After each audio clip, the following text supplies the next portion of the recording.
Hello students देखिएगा, आज मैंने एक पीडीएफ डाला है जिसके अंदर हमने देखा है लेखांकन के अवधारणाएं। अब अवधारणाओं के अंदर जो इम्पोर्टेंट एक अवधारणा है उसको आज हम देख रहे हैं, वो है द्विपक्ष की अवधारणा। द्विपक्ष की अवधारणा क्या है? लेखांकन के लिए प्रत्येक घटना दो खातों को प्रभावित करती है, एक खाता डेबिट तो दूसरा खाता क्रेडिट। लेखांकन की दोहरा रेखा प्रणाली हमारे इसी सिद्धांत पर आधारित है। दोनों पक्षों डेबिट व क्रेडिट का योग बराबर होता है। यदि किसी एक ही व्यवहार से अधिक खाते प्रभावित होते हैं तो भी डेबिट पक्ष के सभी खातों का योग क्रेडिट पक्ष के सभी खातों के योग के बराबर होता है, जैसा कि हम कंबाइंड एंट्री मिश्रित प्रविष्टि के अंदर करते हैं। प्रत्येक लेन देन का दो पक्षों पर दावा होता है, आय का व्यय या व्यय का आय पर। इसी तरह से संपत्तियों का दायित्व और दायित्वों का संपत्ति पर, और इस कारण से ही हमारा तलपट का योग क्या होता है? बराबर होता है। इसके लिए देखिएगा, एक समीकरण हम देखते हैं कि हमारा क्या है। समीकरण क्या है हमारा? एसेट्स जो है हमारा liabilities is equal to assets और assets is equal to liabilities. For example, मान लीजिएगा सुरेश ने 10,000 रुपये की पूंजी से व्यापार प्रारंभ किया, तो हम इसकी प्रविष्टि क्या करते हैं? Cash account debit to capital, अर्थात हमारा कैपिटल लाइबिलिटी साइड में आ गया, 10,000 रुपये आ गया, और जो कैश हमारी एसेट्स में चला गया तो 10,000। तो दोनों पक्षों का हमारा क्या हो गया? टोटल जो है वो बराबर हो गया है।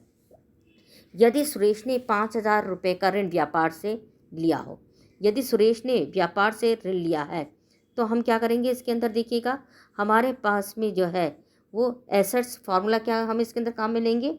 Assets is equal to capital plus liabilities. Assets हमारी कितनी है? 15,000 रुपये की एसेट्स है, और कैपिटल हमारी कितनी है? 10,000 की, और लोन कितना क्या लिया है? 5,000 का। तो टोटल कितना हो गया? 15,000। एसेट्स हमारी 15,000 की हो गई क्योंकि 10,000 रुपये की कैपिटल लगाई गई और 5,000 रुपये का लोन लिया गया। तो 15,000 रुपये ये आ गया कैश में, और कैपिटल 10,000 की, और लोन जो है वो 5,000 का हो गया। तो टोटल जो है हमारा एसेट्स और लाइबिलिटीज साइड का जो है इस तरह से बराबर आ गया। तो हम इसके लिए देखिएगा, जो हमारी इक्वेशन हम इसके अंदर काम में लेते हैं वो क्या रहती है? Internal liabilities plus external liabilities, आंतरिक दायित्व प्लस जो है हमारी बाहरी दायित्व, और एसेट्स में हम करते हैं इक्विटीज़ मतलब लाइबिलिटीज़ प्लस कैपिटल। इन समीकरण के आधार पर हम इसको देखते हैं, जिसको हम इस प्रकार से नीचे देखिएगा, समीकरण जो बनाए गए हैं वो किस प्रकार से? E is equal to equity plus L is equal to liabilities is equal to assets, या लाइबिलिटीज इजिकल टू A assets minus E equity. तो हमारे पास में क्या आ जाएगी? लाइबिलिटीज आ जाएगी। विस्तृत रूप में हम इसको इस प्रकार से देखते हैं, fix assets plus current assets is equal to equity plus long term liabilities plus current liabilities. इस तरह से इक्वेशन जो है हम इसके अंदर बनाएंगे। अब समीकरण के आधार पर लेखांकन के हमारे नियम क्या हैं, ये नियम हमें ध्यान में रखना है। पहला, संपत्ति के संबंध में क्या नियम? जब किसी संपत्ति में वृद्धि होती है तो उसे संपत्ति खाते के डेबिट पक्ष में लिखते हैं, और कमी होने पर क्रेडिट पक्ष पर लिखते हैं। दूसरा, दायित्व संबंधी नियम। जब किसी दायित्व में वृद्धि होती है तो वह रकम उस खाते के क्रेडिट पक्ष में लिखी जाती है, और किसी दायित्व के कमी होने पर उस दायित्व के खाते के डेबिट पक्ष में उसको लिखा जाता है। पूंजी संबंधी नियम। जब व्यापार का स्वामी अपने साधनों से कोष उपलब्ध करवाता है तो वह अपनी पूंजी में वृद्धि करता है, तथा उसका लेखा पूंजी खाते में क्रेडिट पक्ष में किया जाता है, और लेकिन उसके द्वारा व्यापार से आहरण करने पर पूंजी में कमी होती है तो उसका लेखा पूंजी खाते के डेबिट पक्ष पर किया जाता है।